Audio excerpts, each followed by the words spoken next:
Buenos días, nuevamente 9 de la mañana 41 minutos. Vamos a hacer conexión rápidamente con ella porque no cuenta con red suficiente para tenernos en línea bastante tiempo, pero vamos a aprovechar estos minuticos. Médica, bienvenida, Lina Triana, al canal 2, al informativo Nuestra Gente, ¿cómo está?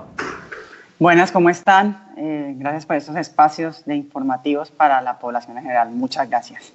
Bueno, a usted por acompañarnos en este espacio y en vivo a través del canal de Nuestra Gente. Desde estudio, el doctor Tejada tiene preguntas para nuestra invitada para empezar a aprovechar el tiempo con ella, ya que nos acompaña a través de la web.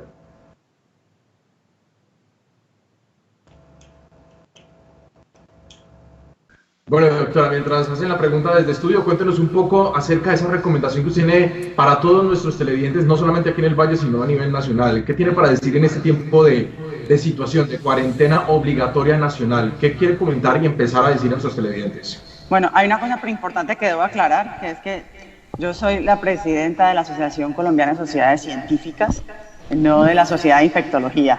Es importante. ¿Y qué queremos nosotros resaltar? Uno, que tenemos que entender que la responsabilidad de la salud es de cada uno de nosotros, no de nuestros gobernantes, no del personal médico, no de los médicos, y que no solo me protejo yo, sino que protejo a los demás. Por eso es tan importante repetir, que uno dice, pero otra vez repiten lo mismo. No, el lavado de manos, hacerlo correctamente durante 20 segundos. Importante también tener en cuenta que cuando me voy a tocar la cara, antes siempre me lavo las manos. Si voy a comer, antes siempre me lavo las manos. Estar a más de 2 metros de distancia de cualquier persona. Ya sabemos que estamos en aislamiento obligatorio, pero si tengo que ir al supermercado, a más de 2 metros de distancia de la persona. Si voy a estar más cerca, tengo más posibilidad de contagio.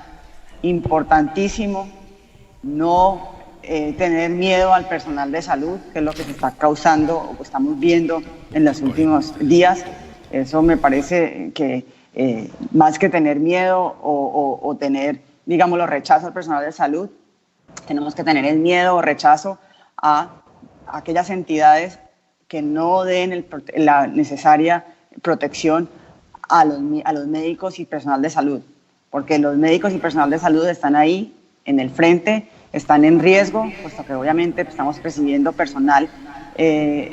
enfermos o personas que pueden tener COVID-19. Hoy sabemos que ya no estamos en fase de contención.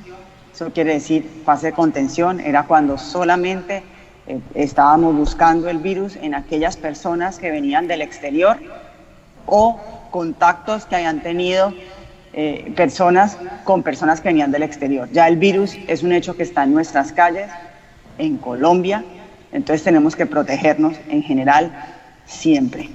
Doctora Lina. El salud es el que... Sí, adelante. Doctora Lina, muchas gracias por acompañarnos. Permítame, le hago una pregunta aquí desde estudio. Los últimos datos que se tienen de noticias sobre personas infectadas y algunas fallecidas hablan de que en Estados Unidos hay un bebé que murió ayer, un bebé de meses, y aparentemente hay un segundo bebé que también en otra área de Estados Unidos también falleció, pero en Bélgica, en Francia y en Gran Bretaña está confirmado el fallecimiento de 3 adolescentes de 12 y 14 años.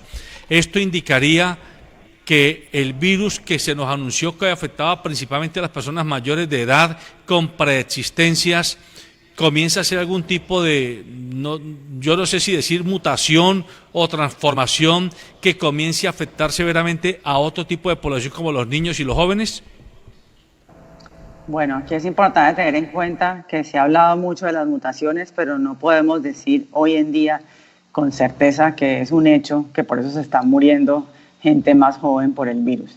Si bien está claro, los mayores de 70 años tienen más riesgo, mayores de 60 años con enfermedades crónicas asociadas tienen más riesgo, o por supuesto cualquier persona que tenga menos de 60 años y una enfermedad crónica asociada tiene más riesgo. Ya sabemos que en nuestro país falleció una persona de menos de 40 años, joven, pero era una persona que fumaba, obeso y hipertenso. O sea que vemos cómo se asocia con otro tipo de patologías.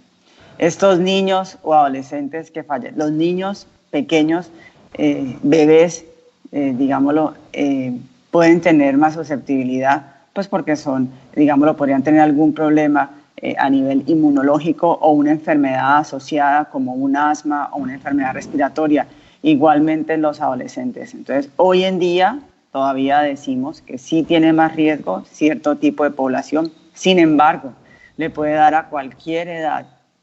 Es importante que la gente entienda, porque por eso muchas veces los jóvenes no hacían caso del aislamiento, creían que eran inmunes, y sabemos hoy en día que nos puede dar, pero tienen más riesgo aquellos que tengan una enfermedad o algo en ese momento que esté pasando por ese cuerpo que haga que su defensa se baje, o que tenga un problema pulmonar, repito, que fume, o que tenga algún problema, síntoma respiratorio como una bronquitis, alguna cosa previa va a hacer que aumente el riesgo en esta población. Pero repito, nos puede dar a cualquiera, a cualquier edad. Doctora, nosotros seguimos recibiendo comentarios a través de las diferentes redes sociales y hay muchos que están preocupados por el uso del tapabocas. Hemos contado a través de las diferentes emisiones sobre el uso del tapabocas, pero ¿qué mensaje usted puede enviar conociendo este tema para que resaltemos este tipo de situaciones? Ya sabemos que hay diferentes tapabocas, que algunos son prácticamente desechables, no se pueden reutilizar, pero ¿usted qué tiene para contar respecto a esto? Porque a través de las redes preguntan mucho sobre el tapabocas. Uno sale a la calle, todo el mundo tiene tapabocas, pero ¿qué tan factible es utilizarlo frecuentemente? Bueno, en principio, si usted está haciendo un aislamiento social correcto, si usted está a más de 2 metros de distancia de las personas, no necesitaría usar el tapabocas. Si usted tiene contactos cercanos con las personas, podría hacer uso del tapabocas, y especialmente aquellos que tengan síntomas. Ya para el personal, por ejemplo, que está expuesto constantemente a un paciente COVID-19 confirmado, en esos pacientes el tapabocas regular ya no podría servir. Habría que tener un tapabocas más específico como el tapabocas N95, que por estos días está muy famoso su nombre. Pero repito, si usted hace un aislamiento correcto y está a más de 2 metros de distancia de la persona, no tendría que usar el tapabocas, a no ser que tenga un contacto cercano con ella. Okay. Felipe, quisiera hacerle una pregunta a la doctora Lina. Doctora, usted ha dicho que ya pasamos de la etapa de contención a la etapa de mitigación. ¿Esa etapa en qué consiste claramente para que ilustre al público? Y una vez superada esa etapa, ¿qué viene después? Sí, entonces no me deje de olvidar la parte del tapabocas, que es importante. Al final hablamos otro poquito de ellos, pero en cuanto a las fases, sí. Cuando hablamos de una fase de contención, quiere decir que los pacientes que se encuentran positivos vienen siempre de un país extraño al nuestro, o pacientes que hayan tenido contacto con este tipo de pacientes que hayan venido del exterior. Entonces está en contención. Ya mitigas y se encuentra la cadena. Quiere decir que yo sé quién exactamente me dio o me pegó, digámoslo así, la enfermedad. En fase de mitigación quiere decir que ya las cadenas están rotas, quiere decir que ya no encuentro exactamente quién fue la fuente inicial que infectó y toda la cadena que le pegó a este, al otro y al otro hasta que me llegó a mí. Ya la cadena está rota y ya el virus está en nuestro territorio nacional, ya no solo viene de afuera. Después estaremos esperando una fase, esperemos que cada vez la pongamos más tardía, más lejos, que es la fase en que es una fase aguda. ¿Qué quiere decir aguda? En que el sistema de salud se sobrecarga tanto estructuralmente como de personal de talento humano, personal en salud. Por eso es tan importante cuidar a estos médicos y enfermeras y todo el personal de salud, porque cuando viene esa fase escasea el personal de salud por 2 razones. Uno, porque el personal de salud muchas veces tiene que ir a atender los pacientes sin los implementos de bioseguridad correctos, entonces se contamina, y al contaminarse el personal de salud tiene que salir de su trabajo, y ahí es que empieza a haber, falta del personal de salud. Aparte de que ese personal de salud, si no se puede proteger bien, puede contagiar también a su familia y diseminar el virus. Y ya después de esta fase viene la fase de remisión, y ahí ya hemos visto que hay varias teorías. Una es que van a seguir llegando pacientes, pero enfermos, pero ya no en los volúmenes que sobrepasen la oferta o la posibilidad de atención a nivel de nuestro país. Y vienen como una especie de sube y bajas, con picos y bajadas de la presentación de la enfermedad. Esto es lo que se ha visto, repito, esto es nuevo. Entonces, por ahora, lleguemos hasta la fase aguda y la fase en que ya podamos tener un volumen, si bien no vamos a decir que vamos a quedarla sin enfermedad, por lo menos la atención en los servicios no se sobrepase de la capacidad tanto estructural como médica y de personal de salud. Doctora Lina, se mantiene la cuarentena, pero uno sale a las calles cuando viene, por ejemplo, aquí al estudio, y yo observo que hay más gente en las calles que antes. Es decir, da la impresión de que se ha ido relajando la población y se ha ido tomando confianza y cada vez ve uno más gente en las calles. Usted como médica, especialista en este tipo de situaciones, en verdad a la gente de qué manera se le puede explicar por qué debemos hasta hacer el mayor esfuerzo posible por mantenernos en confinamiento, por evitar el contacto entre grupos humanos como una medida profiláctica que de verdad funciona? Es que se ha visto claramente que la única manera para poder bajar, digámoslo, el número de personas afectadas se tiene que trabajar en lo que llamamos prevención. Esa es la clave de esta enfermedad. ¿Y qué quiere decir prevención? Prevención quiere decir en que tratemos de que se contagie la menor cantidad de personas. Como sabemos, hay muchas personas que son asintomáticas y ahí viene el problema. Por eso, en este momento... Hola.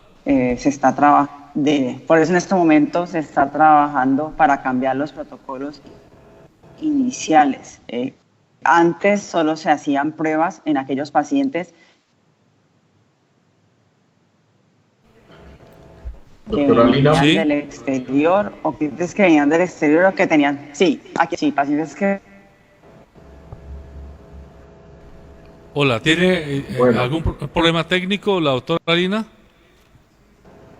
Bueno, como sabemos, ella también está conectada a través de la web de su casa. Ahí la recuperamos para que... Pero mientras tanto, entonces, para que...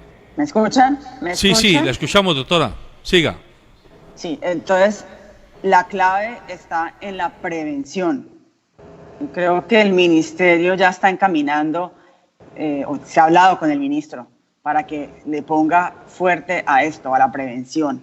¿Y qué es la prevención? La prevención es que se contagie la menor cantidad de personas. Antes solo se estaban haciendo las pruebas diagnósticas en aquellos pacientes que venían de afuera o en pacientes que tuvieran los síntomas, dejando por fuera todo lo que se llama en epidemiología tamizaje o screening. Entonces había mucha gente que no estaba siendo diagnosticada porque no estaba en el protocolo, sin embargo estaba con la enfermedad y estaba contagiando a otros. Por eso la importancia de introducir en nuestro país las pruebas rápidas, porque si bien la prueba estándar para hacer diagnóstico es la prueba de PCR y no las pruebas rápidas que autorizó el ministerio, las pruebas rápidas son de tamizaje o de screening, la prueba diagnóstica, repito, sigue siendo la PCR. Desafortunadamente, a nivel mundial hay una escasez de pruebas de PCR. El gobierno nacional quería comprar más pruebas, a nivel también de los departamentos y las regiones, pero simplemente no nos las venden, porque todo el mundo está en las mismas. Entonces las pruebas rápidas que sí están disponibles nos van a ayudar a empezar a hacer, pruebas en el resto de la población, en esa población que no tiene síntomas, pero que sigue contagiando. Si logramos mandar aislamiento estricto, obligatorio, a esas personas que no tienen síntomas, pero que salen positivas, en esas personas nos va a ayudar muchísimo a que el virus no se siga propagando. Y esa es la clave de esta enfermedad. Sí, doctora Lina, el alcalde de Cali ayer se quejaba de que hay más de 1000 pruebas represadas en el Instituto Nacional de Salud de caleños. Es decir, llevan 6, 7 días sin tener resultados y no sabemos mientras tanto qué ha pasado con el grado de contaminación que se genere por parte de esta población en caso de ser portadora del virus. Pero en segundo lugar, usted habla de la prueba rápida. Ayer una televidente nuestra, Tulia Mercedes Barreto, que es bióloga de la Universidad del Valle, ella insiste en lo que usted está diciendo, que el gobierno debiera hacer muchas pruebas masivas, de esas que usted llama rápidas, para por lo menos descartar a quienes tienen algún tipo de infección, para que de allí ya se pueda determinar el grupo poblacional que puede ser el portador del virus. Esas pruebas el Ministerio ha anunciado que llegan en esta semana, pero una vez que lleguen, la logística va a ser a través de las EPS, a través de que yo vaya sin ninguna cita a algún laboratorio que me la tomen. ¿Cómo va a ser esto? ¿Usted qué nos puede decir? No, la toma de la muestra es obligación de la EPS, eso está claro. El procesamiento del gobierno nacional. Por eso se critica que no está siendo suficientemente, digámoslo, no es suficiente. Se puede tomar la muestra, pero no hay, el embudo está en que no hay suficientes sitios donde procesar las muestras, pero para eso se está trabajando. Lo que pasa es que todo no puede venir de una. El gobierno, ¿qué está haciendo? Está autorizando laboratorios para que puedan procesar las muestras, ya lo está descentralizando, que quisiéramos que fuera más rápido, por supuesto, pero pues está en la vía, porque ahí hay un cuello de botella importante. En cuanto a las pruebas rápidas,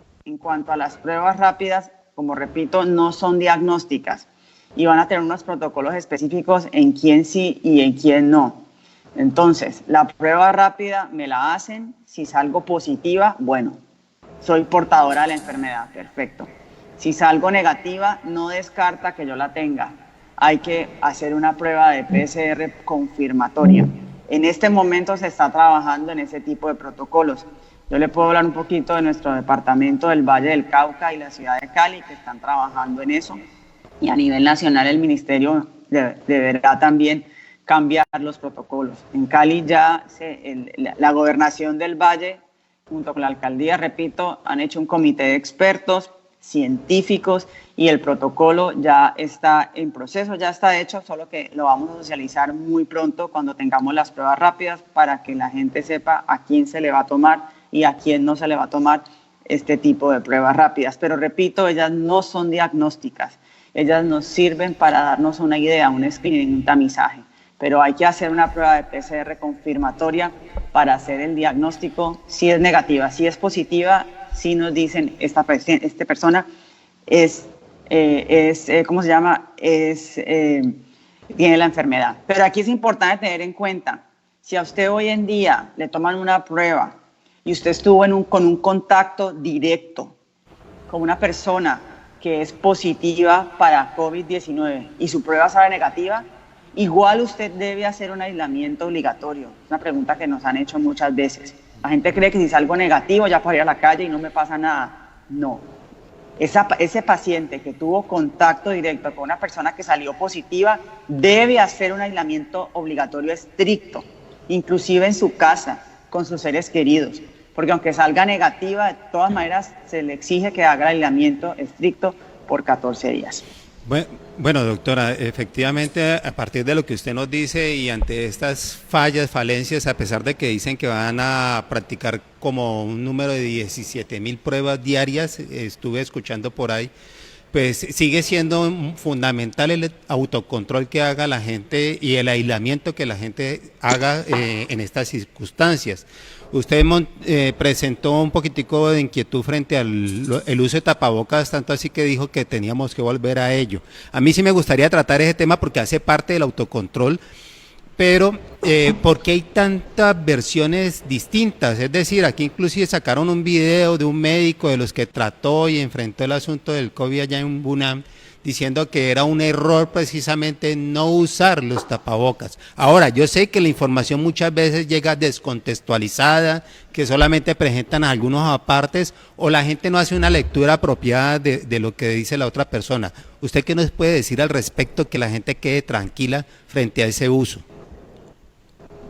Cualquier persona que tenga un contacto cercano, más de 2 metros, y especialmente el personal de salud que atiende en los hospitales, y cuando usted hace la atención usted no puede estar a más de 2 metros, usted tiene que tomar los signos vitales, lo tiene que examinar, debe usar un tapabocas. Pero si usted está en una cancha de fútbol y a 2 o más metros hay otra persona, no tendría que usar un tapabocas, es lo que la gente debe entender. Por eso las medidas que el gobierno, la alcaldía, la gobernación le exigen, por ejemplo, cuando usted va a un supermercado hoy en día, que tengamos el lineamiento cada 2 metros, las filas para entrar al supermercado, las filas para pagar, para que no haya un contacto cercano. Hay algunos países, y eso también está en discusión, hay algunos países a nivel mundial donde se exige el uso de tapabocas todo el tiempo, pero la Sociedad de Infectología ha expresado varias veces que si usamos un tapabocas todo el tiempo, creemos de esa manera que no nos va a dar el virus. Y lo que pasa es que más fácil me puedo contagiar porque no tengo las medidas correctas. El tapabocas simplemente crea una falsa seguridad. Si yo he tocado, la manera más fácil de contagiarme es por mi mano. Si yo he tocado alguna superficie que tenga el virus, y después, por ejemplo, como tengo tapabocas, entonces creo que no me empiezo a quitar el tapabocas con esa mano sucia, ¿sí? Y después me pongo otra vez el tapabocas, pues me estoy contaminando más fácil. En vez de ayudarme el tapabocas, me está ayudando a que me contagie. Entonces, por eso la importancia, la medida básica del lavado de manos. Hay gente que anda por la calle con guantes y cree que porque tiene un guante, entonces no le va a dar el coronavirus. Y se toca la nariz y la cara todo el tiempo, pues por Dios se está llevando el coronavirus que está en su guante. Entonces lo más importante es tener conciencia del lavado de manos, de no tocarnos las manos y no confiarnos de que el tapabocas es la solución. Si estoy con un contacto cercano a menos de 2 metros, sí puede ser una buena idea y el personal de salud debe usarlo todo el tiempo porque ellos están a menos de 2 metros y con personal sospechoso, que son las pacientes que van al hospital porque no se sienten bien y tienen síntomas respiratorios. Doctora Lina Triana, cuéntenos un poco acerca y responder a través de las inquietudes, porque tenemos preguntas también a través de las redes sociales. Por acá dice el señor Edinson del barrio República Israel. A través de WhatsApp nos contactó y está preguntando, una persona cuando ya es confirmada que tiene COVID-19, altamente contaminante, desde el mismo día que le dicen, desde el mismo momento que sustrajo el virus y entró a su cuerpo, desde ese día es una persona que contagia fácilmente a las demás personas, o es a medida del tiempo y de la evolución del virus en el cuerpo? En este momento lo tomamos en cuenta como desde el día que tuvo el contagio. Sin embargo, cuando miramos las pruebas diagnósticas, muchas veces si se toma la prueba antes del 3er día sale negativa y eso no quiere decir que usted no tenga la enfermedad. Por eso se recomienda hacer una prueba después, aunque si usted tuvo de verdad un contacto directo con una persona enferma y salió negativo, igual se debe hacer otra prueba posterior para confirmar de que sí esté negativo y que no se ponga positivo en el tiempo.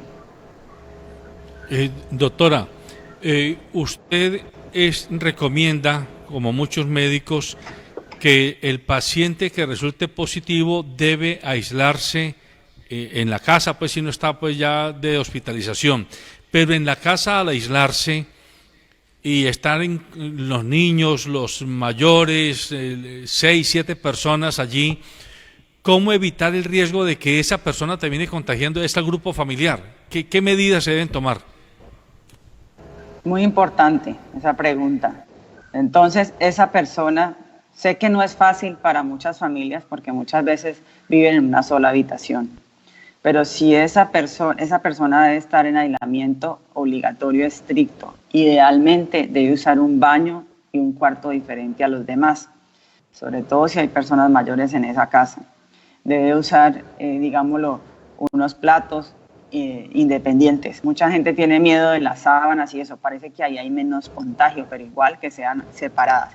Y más importante, que esté a 2 metros de distancia y por supuesto, en ese caso, tanto la persona enferma como el resto de las personas que están en su casa deben usar el tapabocas, muy importante.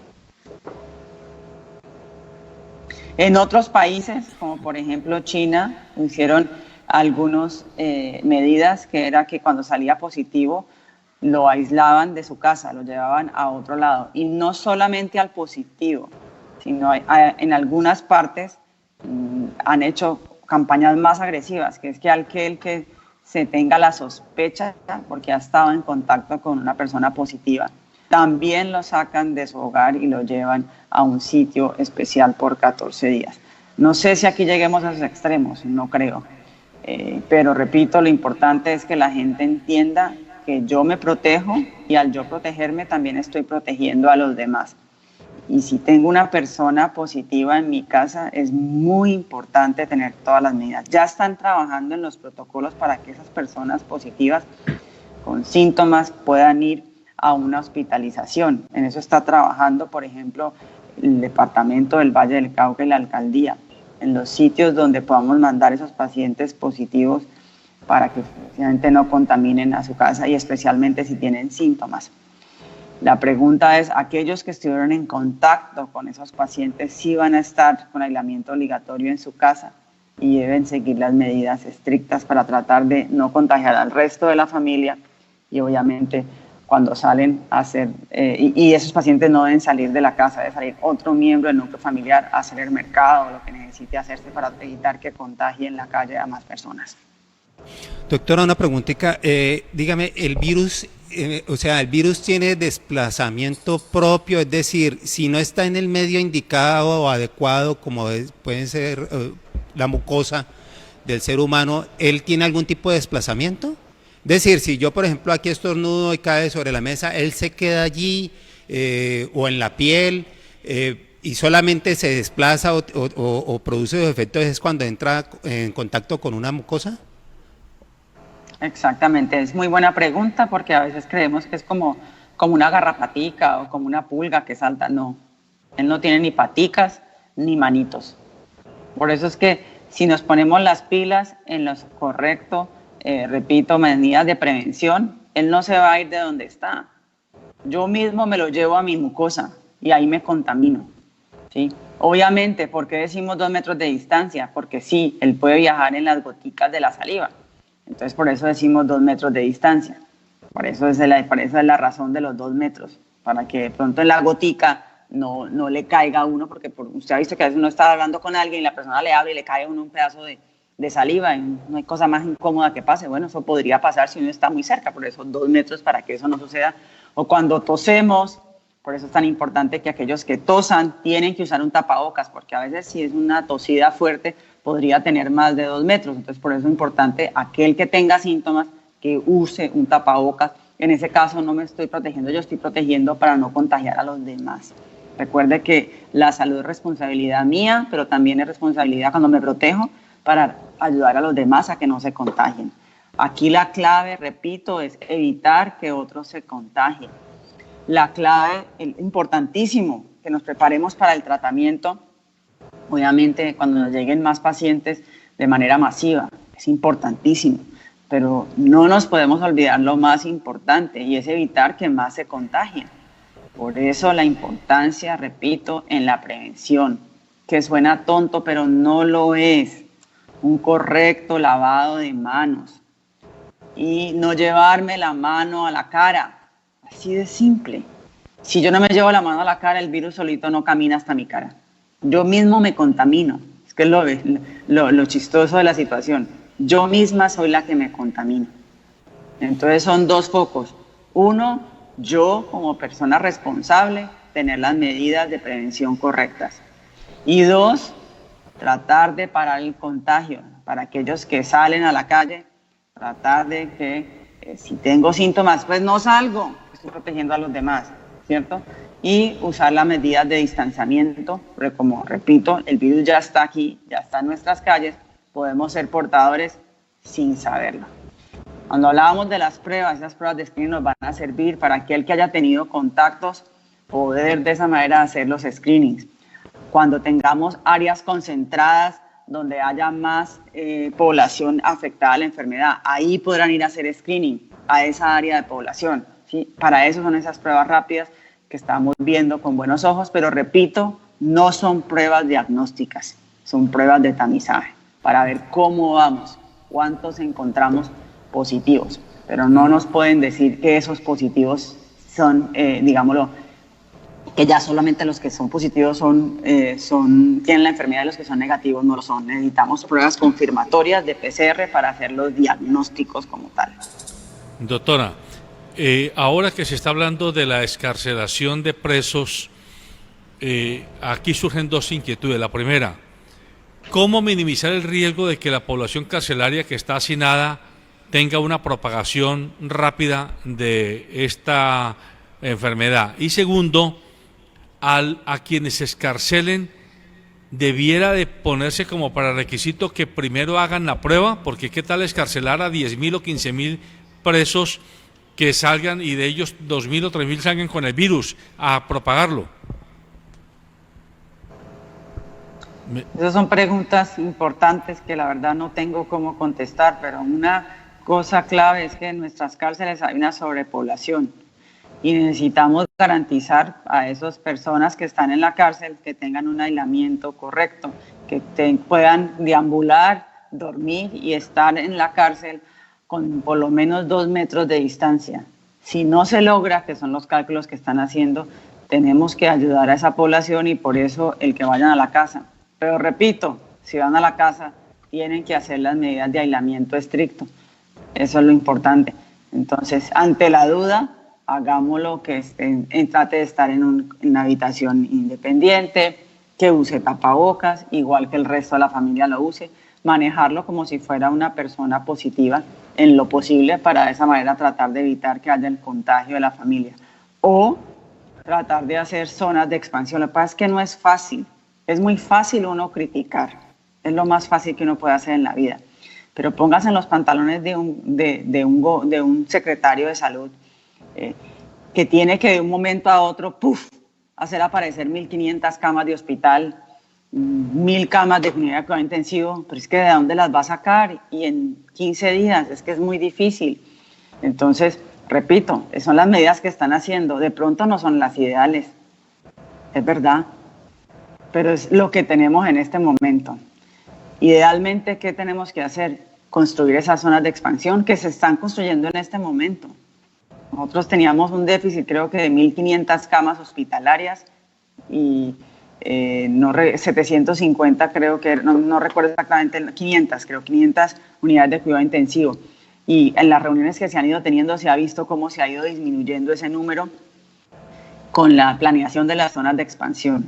Igual, para los cálculos que vamos a llegar, pues posiblemente de pronto no alcancemos a estar preparados en el momento en que tengamos que estar preparados, pero por lo menos los vallecaucanos y los caños pueden estar tranquilos de que sí se está poniendo el hombro en tratar de tener digámoslo, la infraestructura lo mejor posible. Pero está claro que hasta en los países más desarrollados del mundo, los que supuestamente tienen mucho más dinero que nosotros, cuando hay la emergencia, colapsan y no dan abasto con la atención de infraestructura y de personal médico. Es un hecho.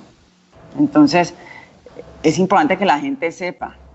Uno diría, no, es que aquí como no tenemos plata, no, es que aquí como me roban la plata, es que no, pero es que no tenemos. Pero póngase a pensar, hasta ahora no ha habido ningún país que pueda decir que fue capaz de manejarlo, la parte de infraestructura que tenía suficiente. No, todos han estado en emergencia sanitaria, inclusive los que supuestamente tienen mucho más dinero que nosotros.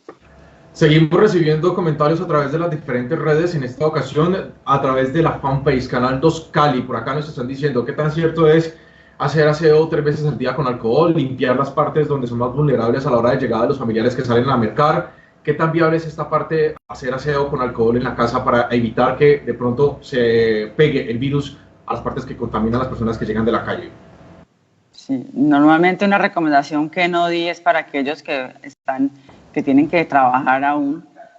Nomás llegue a su puesto de trabajo, lo primero que tiene que hacer es limpiar su puesto de trabajo todos los días. Por supuesto que sí. Limpiarlo con alcohol o con una solución de hipoclorito baja. Y de esa manera usted ya sabe que su puesto de trabajo está limpio. Y si usted sigue las medidas, repito, cuando va al baño, se lava las manos, si tiene que almorzar, se lava las manos, su puesto de trabajo está limpio. Si usted tiene alguna duda de que no hizo correctamente su prevención en cuanto de pronto no se lavó la mano bien y tocó otra cosa diferente a su puesto de trabajo, pues vuelve y límpielo. Claro, vuelve y límpielo cuantas veces quiera, cuantas veces usted dude de que no siguió las medidas correctas, pues limpie su puesto de trabajo. Igualmente, cuando llega al mercado, sí, podríamos hacer idealmente como está en la calle, en el supermercado, y no sabemos si la persona que está contaminada, digámoslo, estuvo más cerca, sí, pudo toser. Honestamente, si el que tosa debe tener un tapabocas hoy en día, por un mínimo. Si somos de verdad solidarios, debemos tener un tapabocas si tenemos los síntomas. Pero digámoslo, como no sabemos quién entró al supermercado y si todos no tosieron y de pronto sí, limpiemos nuestras cosas. Puede ser con alcohol o con hipoclorito, una solución rebajada, se podría también limpiarlos para estar más tranquilos de que no estamos llevando el virus a nuestra casa.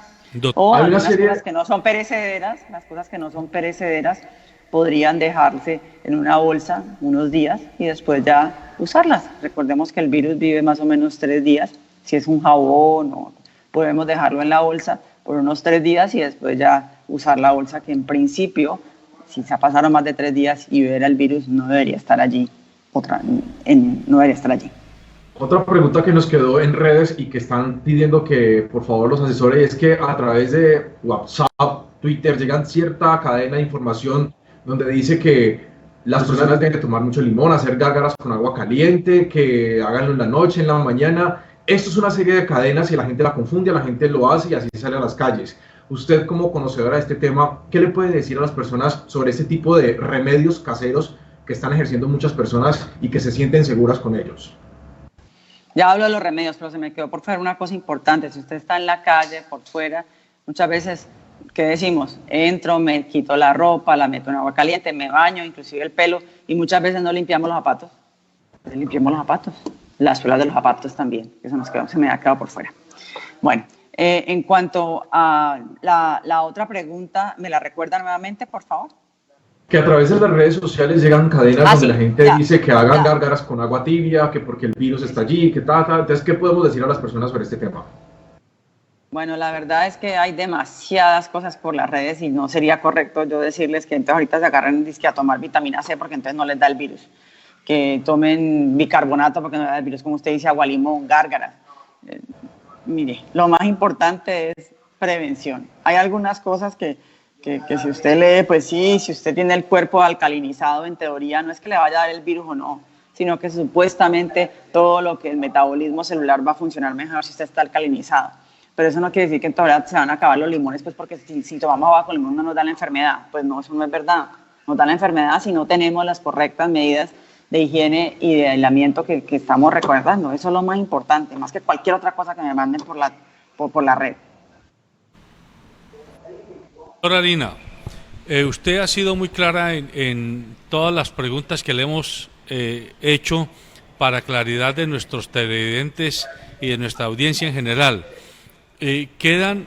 Podríamos quedarnos aquí haciéndole muchas más preguntas, pero a ver, de acuerdo a su experiencia como médica, como científica, si el gobierno mantiene las medidas, tanto el gobierno nacional como el departamental y el municipal, y los ciudadanos cumplimos, somos serios y respetamos esta cuarentena, sin que usted pues obviamente pretenda yo convertirla en maga, en futurista. Si cumplimos, ¿considera usted que la cuarentena es posible que no haya necesidad de prorrogarla o no obstante cumplir unos y otros nuestra parte, todo indicará que esta cuarentena se va a prolongar por lo menos hasta el mes de mayo? Es una pregunta que sí es muy difícil de contestar. Según las primeras proyecciones, si no hacíamos nada, ya deberíamos estar en el pico.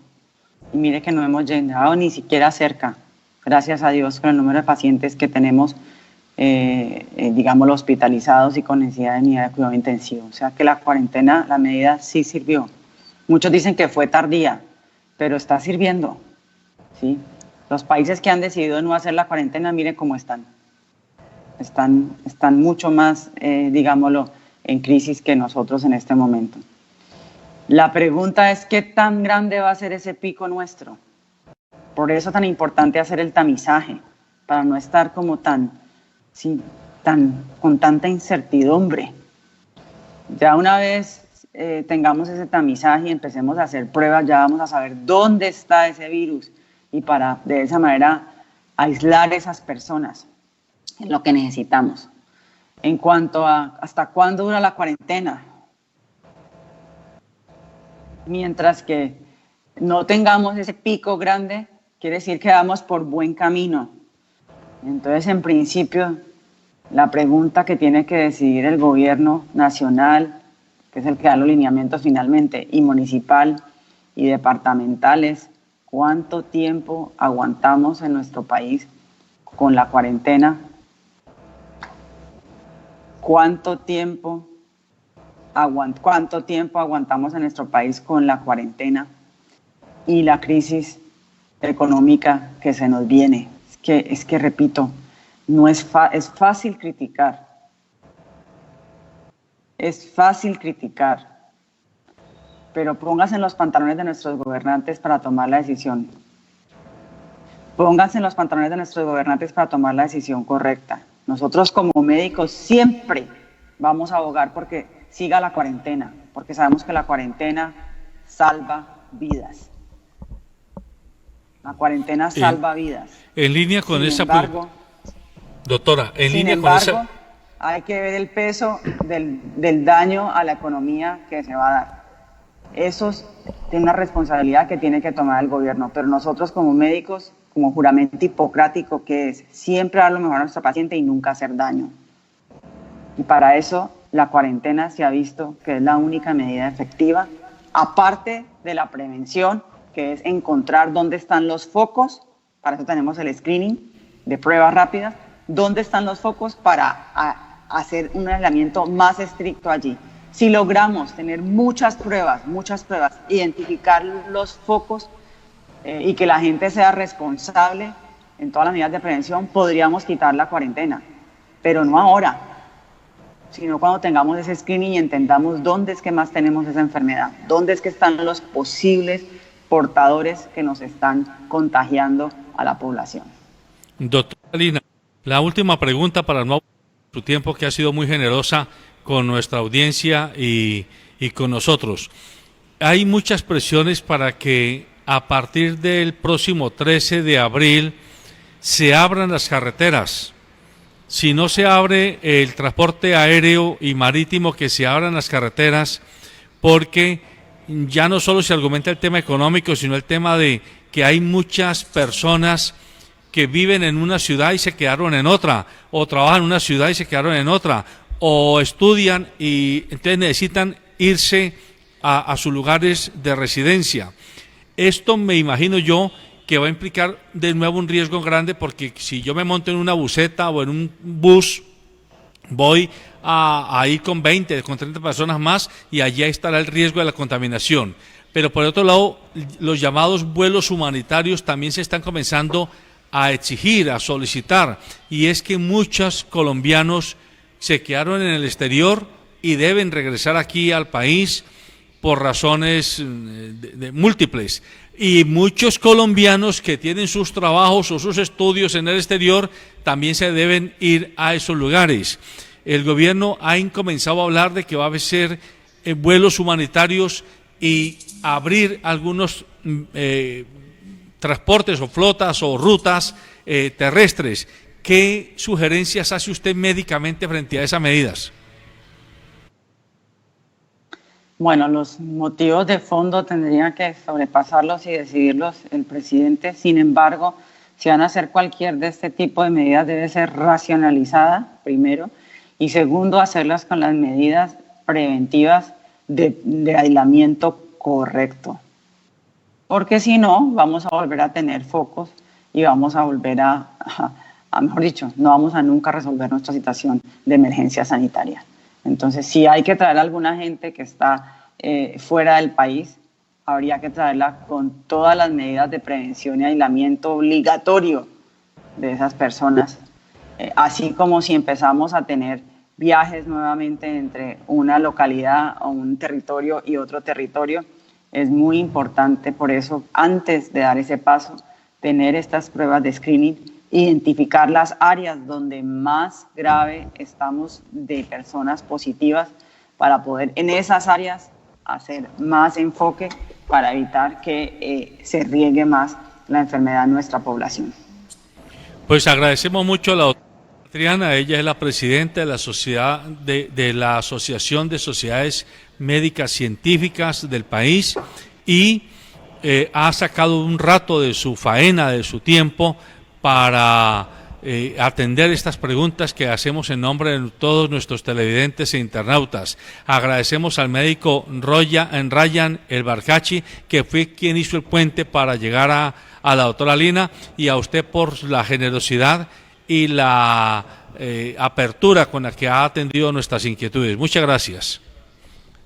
Muy amable, a ustedes nuevamente por estos espacios de educación que necesitamos los colombianos y de concientización de que todos tenemos que entender que la única manera para que salgamos de esto es que tomemos las medidas de aislamiento y las medidas de higiene y seguridad de verdad como algo responsable hacia nosotros y la salud de los demás. Gracias.